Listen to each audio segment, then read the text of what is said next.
What happens when one of Hollywood's most beloved actors finally decides he's had enough of a late-night host's relentless mockery?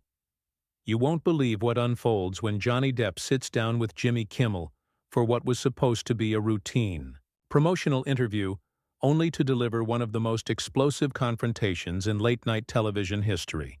The tension that's been brewing for years between these two finally erupted in spectacular fashion, leaving audiences stunned and social media in absolute chaos. Before we get into this incredible story, make sure you hit that subscribe button and drop a comment below, because you're not going to believe what unfolds when Hollywood civility completely breaks down on live television. The atmosphere in the Jimmy Kimmel Live studio felt different from the moment Johnny Depp walked onto the stage. While the audience erupted in their usual enthusiastic applause, there was something in Depp's demeanor that seasoned industry observers immediately picked up on. Gone was the playful, almost whimsical energy that had characterized his previous talk show appearances over the years. Instead, there was a steely determination in his eyes, a set to his jaw that suggested this wasn't going to be another light-hearted promotional chat. Kimmel, seemingly oblivious to the shift in energy, launched into his opening with his trademark smug confidence. "Johnny Depp, everybody! Looking good, looking like you've had quite the interesting few years," he said with that familiar smirk that had become his signature. The audience laughed, but Depp's expression remained unchanged. He settled into the guest chair with deliberate precision, his rings catching the studio lights as he adjusted his jacket. "Jimmy," Depp acknowledged with a nod that was more formal than friendly. The single word carried weight that seemed to surprise even Kimmel, though the host quickly masked it with his practiced television persona. "So, Johnny, you're here to talk about your latest project, but I have to ask, and I think everyone's wondering, how does it feel to be back in the spotlight after everything that's happened? I mean, we've all been following the legal drama, the tabloid headlines." Kimmel's voice carried that particular tone he reserved for when he thought he was being cleverly provocative. The question hung in the air like a loaded weapon. Depp's fingers drummed once against the armrest of his chair before he leaned forward slightly.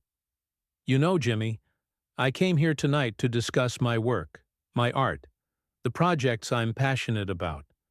But it seems like every interview I do these days, people are more interested in dissecting my personal life than celebrating creativity." "Well, when your personal life becomes as public as yours has, it kind of becomes fair game, doesn't it?" Kimmel shot back with that characteristic laugh that never quite reached his eyes. "I mean, come on, you can't expect people to just ignore the elephant in the room." There was a noticeable shift in Depp's posture. His shoulders squared, and for the first time since sitting down, he made direct, unwavering eye contact with his host. "The elephant in the room, Jimmy? Is that what we're calling it? Because from where I'm sitting, it looks more like a host who's built his entire brand on punching down at people when they're already dealing with enough." The audience fell silent. This wasn't the playful banter they were accustomed to seeing on late-night television. This was something much more raw, much more real. Kimmel's smile faltered for just a moment before he tried to regain control of the situation with another laugh. "Hey now, that's a little harsh, don't you think? I'm just doing my job here. People tune in to hear about what's happening in Hollywood, and you, my friend, have been happening quite a bit lately." "Your job," Depp repeated slowly, his voice carrying a dangerous edge that made the studio audience shift uncomfortably in their seats.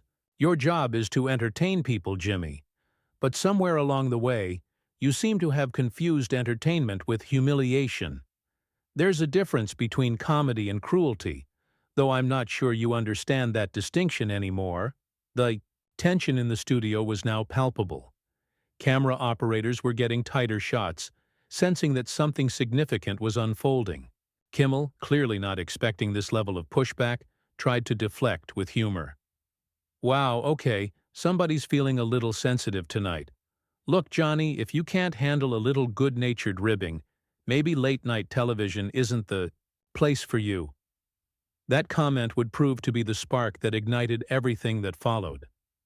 Depp's expression darkened, and when he spoke again, his voice was quieter but infinitely more menacing. Good-natured ribbing? Is that what you call the months of jokes about my personal struggles? The constant mockery of things that nearly destroyed my life and career? Jimmy, there's nothing good-natured about kicking someone when they're down, and that's exactly what you've been doing. Kimmel's face was beginning to show cracks in his composed facade. The easy confidence he'd walked onto the stage with was starting to evaporate as he realized this wasn't going according to script.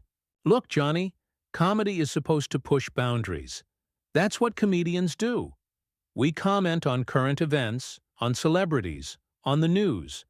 If you can't handle that, don't, Depp interrupted, his voice cutting through Kimmel's words like a blade.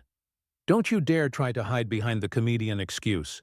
I've worked with real comedians, Jimmy.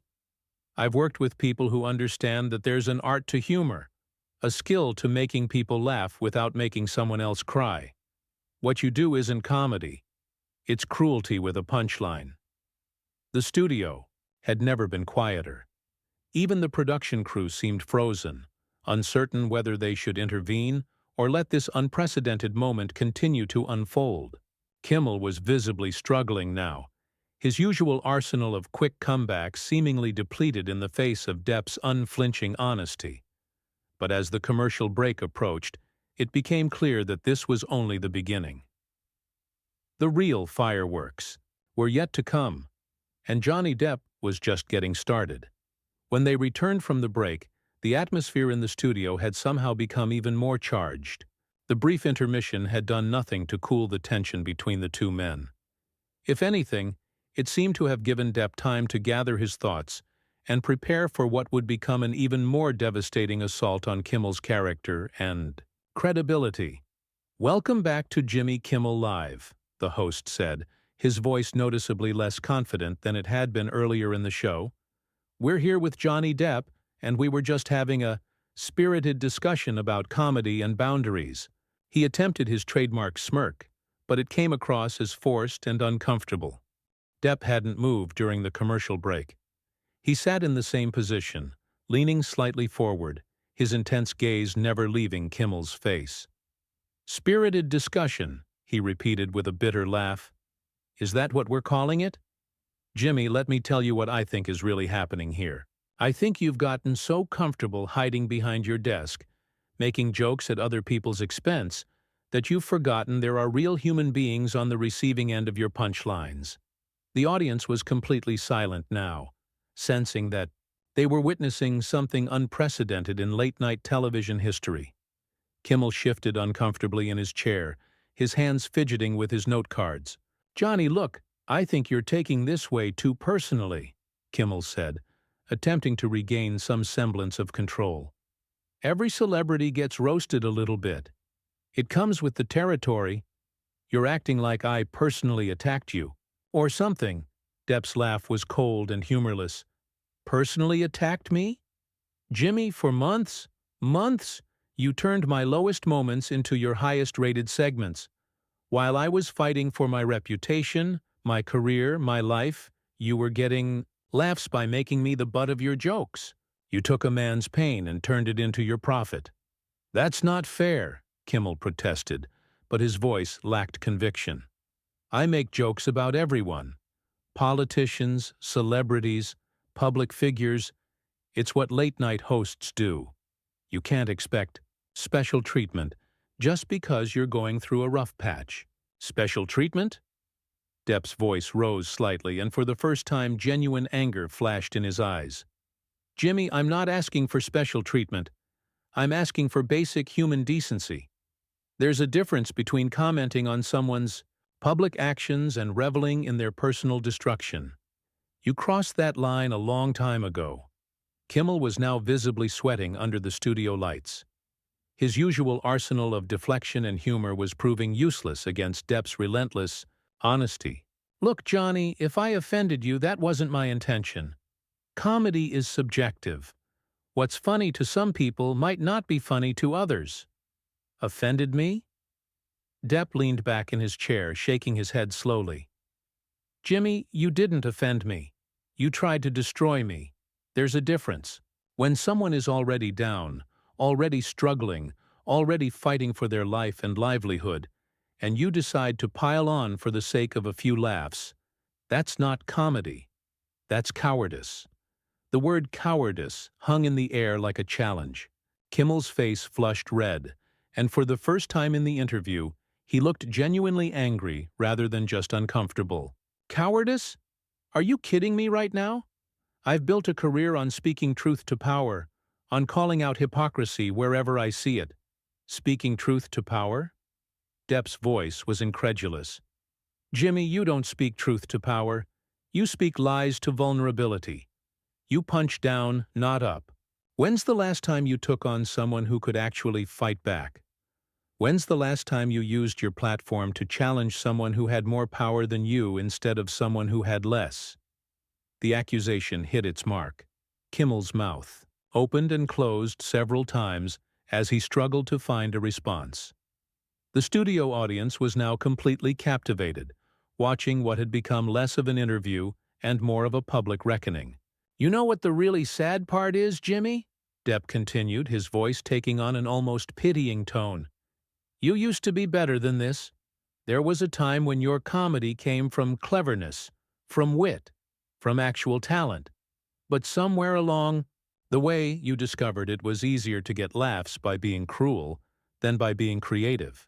And now that's all you know how to do. Kimmel's hands were shaking now.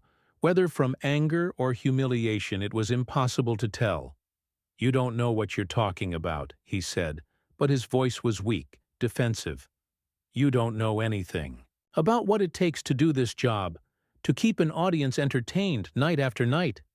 Don't I? Depp's eyes narrowed. Jimmy, I've been entertaining people for decades. I've made them laugh, made them cry, made them think, made them feel. And I've never once had to tear another person down to build myself up. That's the difference between an artist and a bully. Artists create, bullies destroy. The word bully seemed to physically impact Kimmel. He recoiled as if he'd been slapped, his face cycling through emotions, anger, shame, defensiveness, and something that looked almost like recognition. I am not a bully, he said quietly, but even as the words left his mouth, they sounded hollow, unconvincing even to himself. Depp studied him for a long moment before responding. Jimmy, when you use your platform, your audience, your power to systematically mock and humiliate someone who's already struggling, what would you call that? When you turn someone's pain into your punchline, night after night, what is that if not bullying? The silence that followed was deafening. For perhaps the first time in his television career, Jimmy Kimmel was completely speechless. And in that silence, Johnny Depp delivered what would become the most devastating blow of the entire confrontation. You know what the truly tragic part is, Jimmy? Depp's voice was quiet now, but it carried more weight than if he had been shouting. You had a choice. Every single night you had a choice. You could have used your platform to lift people up, to bring joy without bringing others down, to be part of the solution instead of part of the problem. But you chose the easy path. You chose cruelty because it was convenient. Kimmel's face had gone pale. The sweat on his forehead was now visible to the cameras, and his hands gripped the edge of his desk so tightly his knuckles had turned white. Johnny, I think maybe we should... No, Depp cut him off sharply. We're not done here. You wanted to put me on your show. You wanted to drag my personal life into your comedy routine. So now you get to hear what I really think. For years, I stayed quiet. I took it. I let you and others like you make jokes about my struggles, my failures, my pain. I told myself it was just part of being in the public eye. But sitting here now, looking at you, I realized something. The studio was so quiet you could hear the hum of the cameras. Even the production crew had stopped moving, transfixed by what was unfolding before them. What I realize, Depp continued, his voice gaining strength, is that staying silent doesn't make you noble. It makes you complicit. By not speaking up, By not calling out behavior like yours, I enabled it. I allowed you to think it was acceptable to treat people this way. Well, I'm done being silent."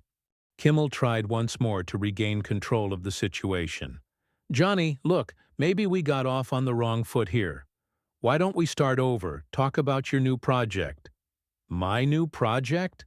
Depp laughed, but there was no humor in it. "Jimmy, my new project is making sure people understand the difference between entertainment and exploitation. My new project is calling out people who hide behind comedy to justify their cruelty. My new project is you." The words hit Kimmel like physical blows. He slouched back in his chair, looking smaller somehow, diminished. The confident, smug host who had started the show was nowhere to be seen. In his place sat a man who had been thoroughly exposed, his carefully constructed persona crumbling in real time. "You see, Jimmy, the thing about bullies is that they only have power when their victims stay quiet. The moment someone stands up to them, the moment someone refuses to be intimidated or humiliated, that power evaporates. And right now, in front of your audience, in front of your cameras, I'm taking that power away from you." Depp stood up from his chair, his movement fluid and deliberate. The action seemed to break whatever spell had held the studio in silence. There was a collective intake of breath from the audience as they realized what was about to happen. "For months, you made me the punchline of your jokes. You took the lowest points of my life and turned them into your highest-rated segments. You profited from my pain, and you did it with a smile on your face and applause in your ears. But here's what you never understood, Jimmy. I'm not just some celebrity for you to mock. I'm a human being. I'm someone's father, someone's friend, someone who has feelings and dignity and the right to be treated with basic respect." Kimmel was now completely silent, staring up at Depp with something that looked like genuine fear in his eyes. The tables had turned completely. The hunter had become the hunted, and everyone in the studio could feel it. "You know what's going to happen now, Jimmy?" Depp asked, his voice carrying an ominous certainty. "People are going to see this. They're going to see you for what you really are. Not a comedian, not an entertainer, but a bully who got his comeuppance. They're going to see that behind all your jokes and your smugness and your fake charm. You're just a coward who picks on people who can't fight back." Depp began walking toward the edge of the stage, but he wasn't done talking. His voice carried clearly through the studio's sound system as he delivered his final verdict. "The really beautiful thing about moments like this, Jimmy, is that they reveal truth. All the makeup, all the lighting, all the editing in the world can't hide what just happened here. Your audience just watched you get exposed as exactly what you are, and they're never going to see you the same way again." He paused at the edge of the stage, turning back one final time to look at Kimmel, who remained frozen in his chair, speechless and defeated. "Oh, and Jimmy? Next time you want to make jokes about someone's personal struggles, maybe ask yourself this question first. What if it was your family? What if it was your children watching someone mock their father's pain for entertainment? What if it was you sitting in that guest chair having the worst moments of your life turned into someone else's comedy gold?" The question hung in the air like a final judgment. Kimmel's mouth opened as if to respond, but no words came out. He had been completely and utterly destroyed, not by shouting or theatrics, but by simple, devastating truth. "I came here tonight thinking maybe, just maybe, you'd surprise me. Maybe you'd show some growth, some maturity, some recognition of the harm you've caused. But you're exactly who I thought you were, and now everyone else knows it too." With that, Johnny Depp walked off the Jimmy Kimmel Live stage, leaving behind a stunned audience, a humiliated host, and a moment that would be replayed and discussed for years to come. The cameras continued rolling, capturing Kimmel's complete inability to respond, his face a mixture of shock, shame, and the dawning realization that his career would never quite recover from what had just transpired. As Depp disappeared backstage, the studio remained in absolute silence. Jimmy Kimmel, The man who had built his career on having the last word, the final punchline, the ultimate comeback, sat speechless at his desk, thoroughly and completely defeated by an actor who had simply refused to be a victim any longer. The show cut to commercial, but the damage was done. In less than 30 minutes, Johnny Depp had accomplished something that years of criticism and controversy had failed to achieve. He had stripped away Jimmy Kimmel's facade and revealed the truth underneath. And that truth, broadcast live to millions of viewers, would change everything.